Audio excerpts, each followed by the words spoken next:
मित्रांनो, Mumbai Nagpur high speed railway प्रकल्प पुन्हा एकदा चर्चेत झाला आहे। खुद्द मुख्यमंत्री देवेंद्र फडणवीस यांनी नागपूर येथील एका कार्यक्रमात याबाबत केंद्र सरकार आणि रेल्वे मंत्रालयाशी चर्चा करून निर्णय घेऊ असे स्पष्ट केल्याने प्रकल्पासाठी सकारात्मक संकेत मिळत आहेत। या प्रकल्पाची एकूण लांबी 749 किलोमीटर इतकी असेल।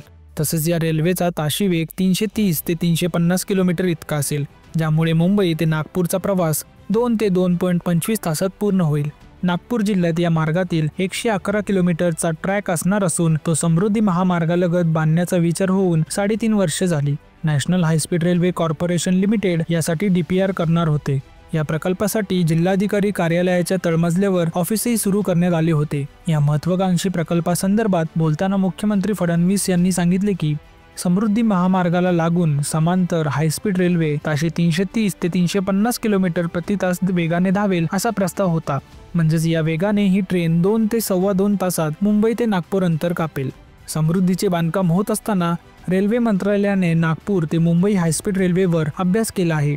78% काम गतीने होणे शक्य होते, 22% काम संयुक्तपणे करावे लागणार आहे। याबाबत केंद्र सरकार आणि रेल्वे मंत्रालयाशी चर्चा करून निर्णय घेऊ असेही फडणवीस यांनी स्पष्ट केले आहे। तर मित्रांनो, पुढच्या व्हिडिओकडे वळण्याआधी तुमच्यापैकी अनेक लोकांनी अजूनही चॅनलला सबस्क्राइब केले नाहीये, तर चॅनलला सबस्क्राइब करा व तुम्हाला नेक्स्ट व्हिडिओ कोणती हवी त्याबद्दल कमेंट सेक्शनमध्ये सांगायला विसरू नका। मुंबई नागपूर हायस्पीड रेल्वे हा एक प्रस्तावित प्रकल्प आहे, जो महाराष्ट्रातील मुंबई आणि नागपूर या 2 प्रमुख शहरांना हायस्पीड रेल्वेद्वारे जोडेल। हा प्रकल्प समृद्धी महामार्गालगत बांधला जाणार असून यामुळे प्रवासाचा वेळ लक्षणीयरित्या कमी होईल।